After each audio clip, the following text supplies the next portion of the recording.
Hi everyone. In this video, we will show exactly how to add a Coinbase wallet to Cointracker. To add Coinbase wallet to Cointracker, the first thing you need to do is open up the Cointracker's official website. Once you get into its site, you have to sign in to your account. You can sign in to your account through Google, Facebook, or Apple. Also, you can enter your email and continue. But let's get started with Google. So simply tap to continue with Google.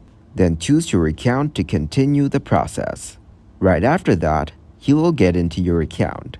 Now from your account dashboard, click on the Wallets option from the top bar. And then click Add Wallet from here.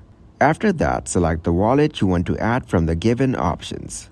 Once you select any of the following wallets, you have to enter your public address and click to add it in the Coinbase wallet. And if you want to add a Coinbase wallet to your mobile app, simply open up the app and go into its app settings. Then tap on Wallets, open and choose the Export Public Address option and copy your public address. Now paste the address you copied earlier. Then simply submit the request to add a wallet. You will also find the process to add its browser extension from here.